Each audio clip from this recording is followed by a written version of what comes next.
Last Wednesday to Tuesday and Christmas Eve, I've enjoyed a lot together with your family. You know that the day 25th is not really the exact date that Jesus Christ was born. However, we as Christians know that He was born 2,000 years ago as a recognition of what He has done for us. It's so interesting that every time of this year, many people focus on this particular event. Christmas 2013 is over, and the Christmas tree is still up, but it looks that there's no more gifts surrounding it, particularly in your home too. And all that's left on the turkey or the chicken or the duck that you have eaten last Christmas are all skeleton. The visiting family members have left to go back home, and the excitement of Christmas took weeks to build to a crescendo, and then it's over. Now life has gotten back to normal, and many people suffer from what we call the post-Christmas blues. Now think of what it was like for Mary and Joseph. Many churches and preachers have preached about the series and sermons regarding Christmas. That event would lead to the birth of Christ.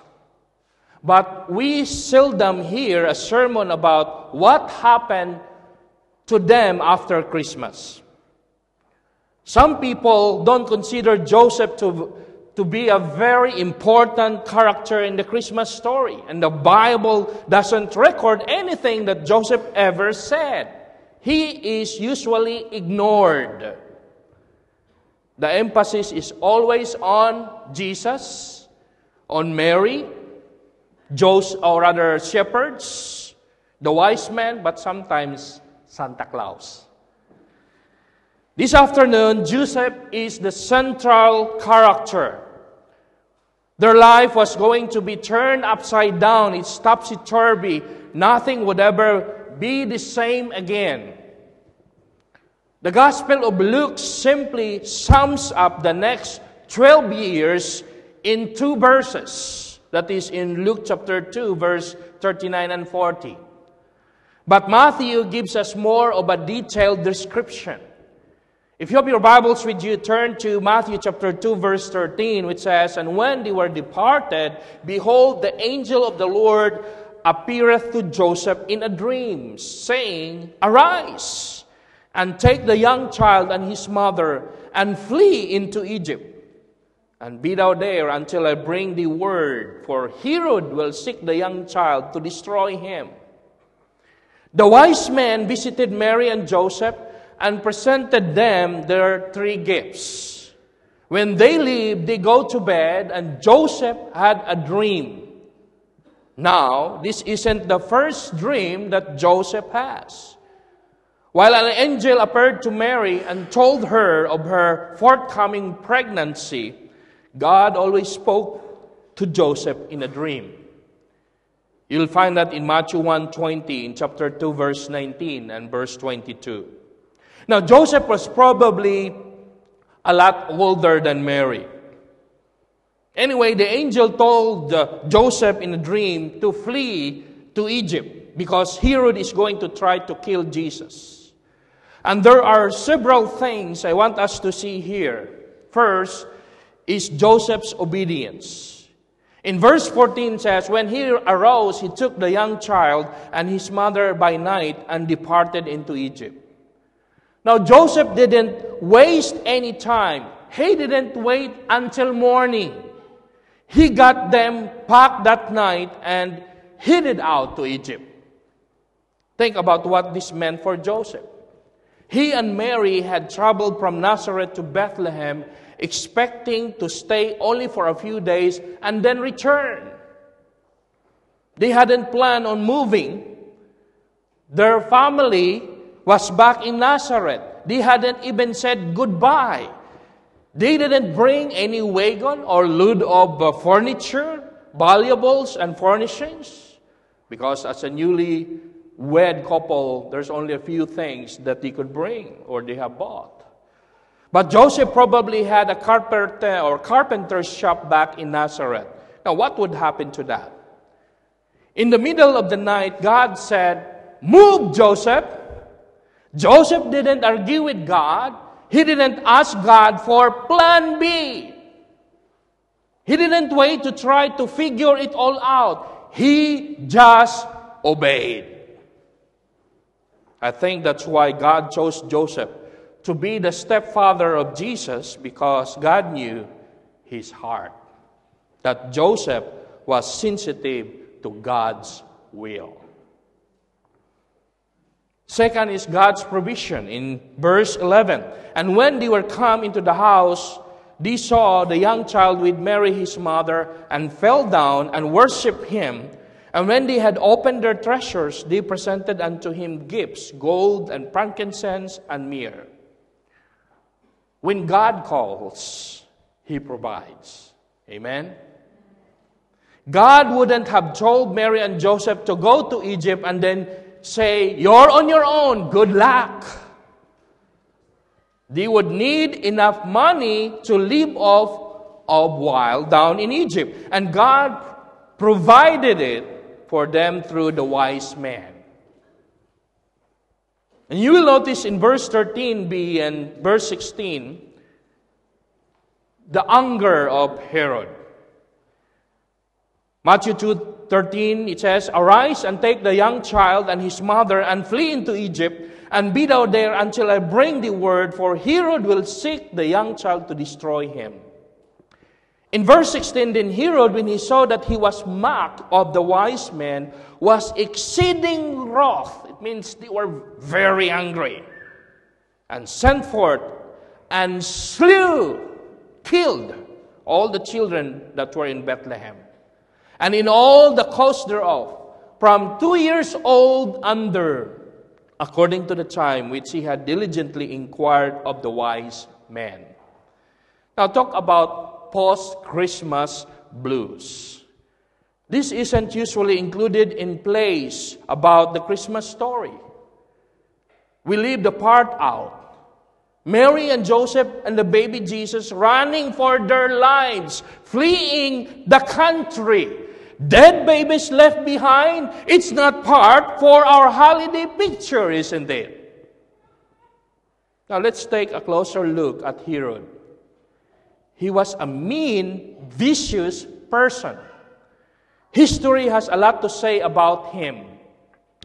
Caesar Augustus was quoted as saying that it would be better to be a king's pig, baboy, than his son. Much better to be a baboy than a son of Pharaoh. Why? Because the pigs were protected by the law, but Herod's family were not. King Herod had already killed 2 of his own sons. He had strangled them to death. He also killed one of his 10 wives, his favorite wife, because he thought that she had been unfaithful to him, but she wasn't. He killed his 18-year-old brother-in-law because the Jews liked him better than they liked Herod. He also killed her grandfather and her 80-year-old uncle who had once saved Herod's life. He also killed his own uncle and his mother-in-law. What's a few babies in Bethlehem to King Herod? The slaughter of innocent children in Bethlehem was the fulfillment of the prophecy in Jeremiah chapter 31 verse 15, which says, "Thus saith the Lord, a voice was heard in Ramah, lamentation and bitter weeping, Rachel weeping for her children, refused to be comforted for her children because they were not."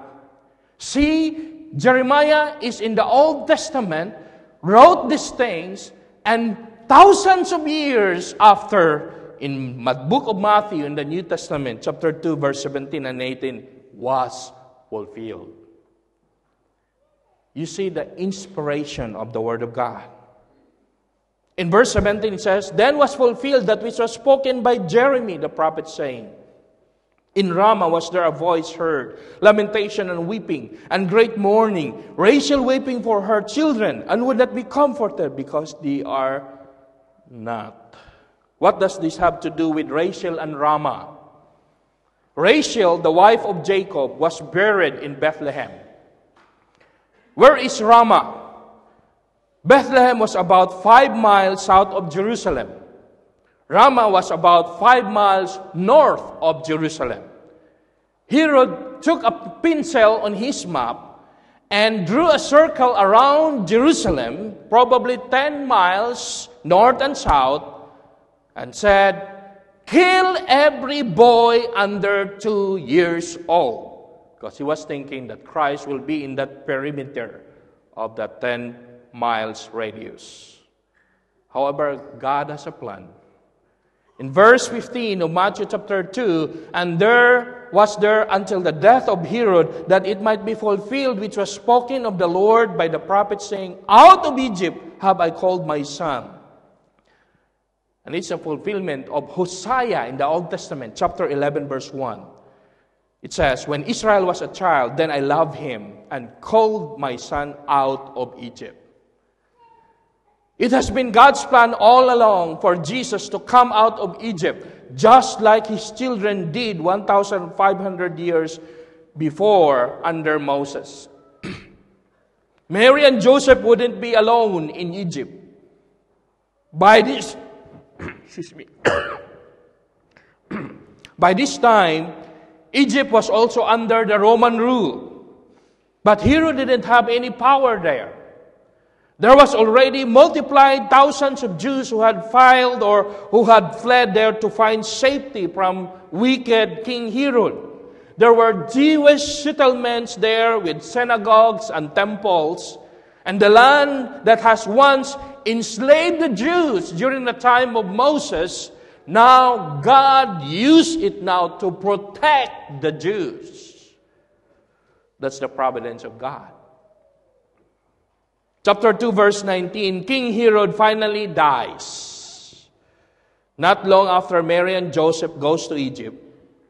Before his death of a very painful and horrible disease, and knowing he was about to die, he ordered all the Jewish nobility to be shut up in the hippodrome and surrounded by soldiers. When word came of his death, they were to be slaughtered. He wanted there to be weeping and wailing at his death. And he knew they wouldn't be crying over his death. He died, but the order was never carried out. Joseph has another dream. And the angel speaks to him once again in verse 20, the land of Israel. Mary and Joseph were probably on their way back to Nazareth by way of Jerusalem. In verse 21, and he arose. No questions again, no arguing, no problem. It's time to go back home. God had protected them, and now they could return to Israel. God didn't want his son Jesus to be brought up in Egypt.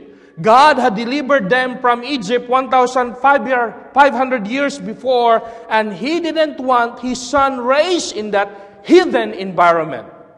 The Bible speaks about Egypt as the world. In verse 21, another dream, Joseph had heard that Herod's son was on the throne, and Archelaus was worse than his father. There was a riot in Jerusalem, and Archelaus stopped it by killing everyone in the crowd. He went into the temple one Passover and executed 3,000 Jews. Finally, Rome had enough and banished him to what is now called France, where he died. In verse 22, Mary and Joseph, when they got to Judea, where Archelaus ruled, were afraid to stay in that area very long. So being warned by God in a dream, they headed north as fast as they could to Nazareth in Galilee. Verse 23, this is also fulfillment of the prophecies of the Old Testament in Isaiah 11:1, chapter 53, verses 2 and 3. Nazareth was a small town. It was famous of not being famous. No one had ever heard of Nazareth. It isn't even mentioned in the Old Testament at all. Not far from Nazareth, the major highways running north-south, east-west, crossed there. It was so insignificant that in John chapter 1, verse 46, Nathanael said, "Can anything good come out of Nazareth?" There's something special about insignificant little towns or cities. It's like Tacloban City. It became famous because of what had happened. That's where God wanted His Son raised. You should feel blessed that God has put you here. And that's what He did for His Son.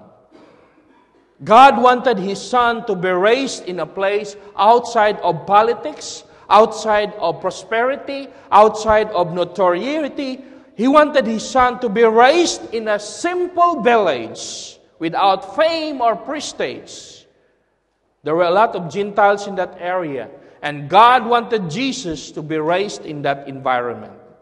Now, what can we learn from all of this? Number one, the safest place to be is where God leads you. Amen? The wise men followed a star and led them to the Christ child. The wise men followed God's instruction in a dream and escaped the wrath of Herod. Joseph followed the angel's instruction in a dream and escaped to Egypt. Joseph followed God's instruction in a dream and escaped the wrath of Archelaus. The safest place you can be is in the center of God's will. Are you in the center of God's will? Whatever path you take in life, God knows where it will lead. How much better to follow the path that He leads you down. Second, a Christian isn't exempt from troubles. Look at all the suffering and trouble that the first Christmas brought about. The wise men avoiding the wrath of King Herod, Mary and Joseph pleading for their life, multitudes of innocent babies killed by a mad king. This was just a baby, God's baby boy. Why didn't God just get rid of King Herod? He can do it. That would have solved the whole problem, right? But then, why doesn't God just get rid of the devil or Satan? The answer is, He will. After all, it was Satan who was behind all this evil, just like he's behind all the evil in the world today. And look at what happened to King Herod. He died like the dog he was. Look at what happened to Archelaus. He died in exile.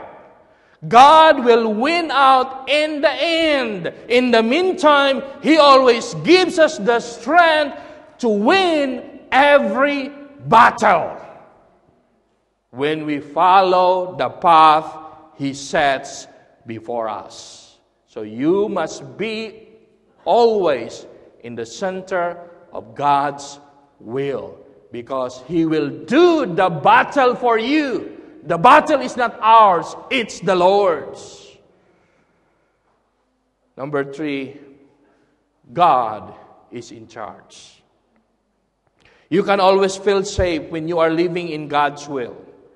That's not to say that bad things won't happen to you, but God is in charge. Everything that happened in the Christmas story was planned out by God. And you can see His hand in the Christmas story every step of the way. God is in charge. Joseph and Mary experienced post-Christmas blues. They didn't have their baby in Bethlehem, then live happily ever after. Their dreams of going back to Nazareth to live a quiet and peaceable life were postponed for a few years. Their life was nothing like they had planned or expected. Maybe you are experiencing post-Christmas blues today. I remember during the Christmas Eve, all of us are tired, and one uncle said, "All right, boys, we just need to go to sleep because we'll just open the gifts tomorrow." And one of the kids' face was frowning. Why? Because he wanted to open the gifts even though it was too late. They were so excited, they opened their gifts, and they were so happy of the gifts that they have. But the following day, if you look at their face, they were so tired. No sound. Just want to be in the corner. Just want to sleep. It's like the post-Christmas blues. Don't you know that magazine store, perhaps had lost 29 million because many people returned their gifts or exchanged their gifts or take back the money. That's post-Christmas blues to magazine, right? Maybe you are experiencing post-Christmas blues. Maybe your Christmas wasn't all that you expected, especially the gift that you want didn't show up. Now that Christmas is over, maybe the excitement has passed and your balloon has popped up. Guess what? God is still in charge. He didn't leave Mary and Joseph in Bethlehem to go it alone. He didn't leave them in Egypt to tough it all. God is still on the throne. God is still in charge of your life today.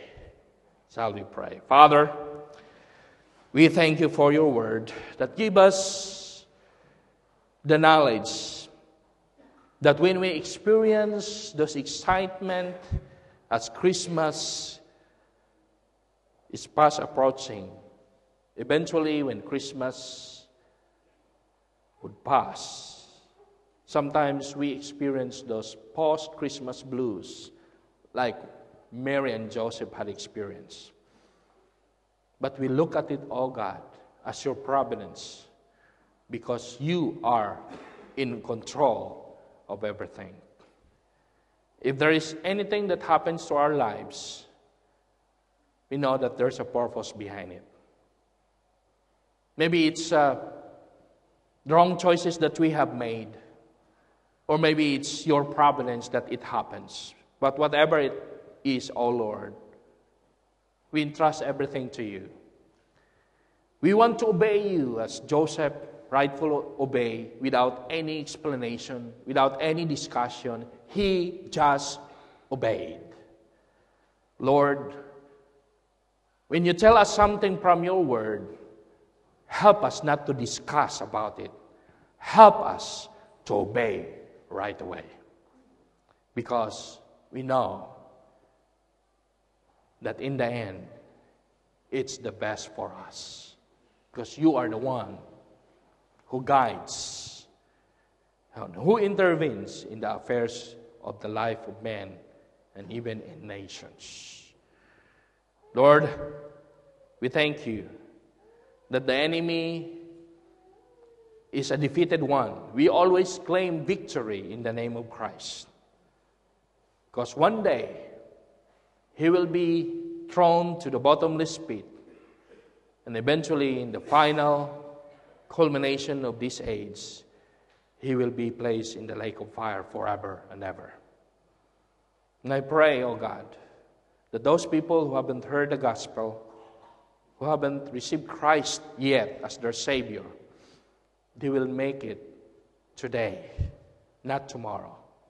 Not on 2014, but right now. that they will receive Christ into their hearts, so that they will obtain forgiveness of sins, eternal life, and a place in heaven. In Christ's name I pray. Amen. Shall we continue to bow our heads? And to those who wanted to follow the Lord or to receive Christ, perhaps you haven't received Christ as your Savior. Maybe you have known Christ already in the Bible, but personally you haven't invited Him.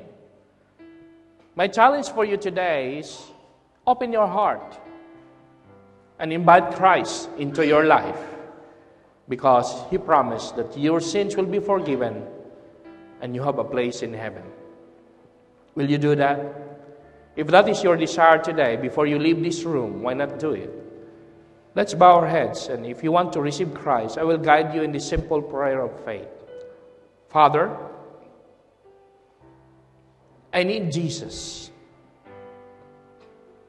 I admit that I have done wrong. And I thank you for what Christ has done for me, because despite of my mistakes, despite of my sins, He still loved me. He gave His life for me by dying on the cross of Calvary. Lord, please forgive me of what I have done. And I will put my faith in Christ alone for salvation. Lord, change my life and make my life brand new. In Christ's name, amen. Let's continue to bow our heads. And to those of you who have followed that prayer,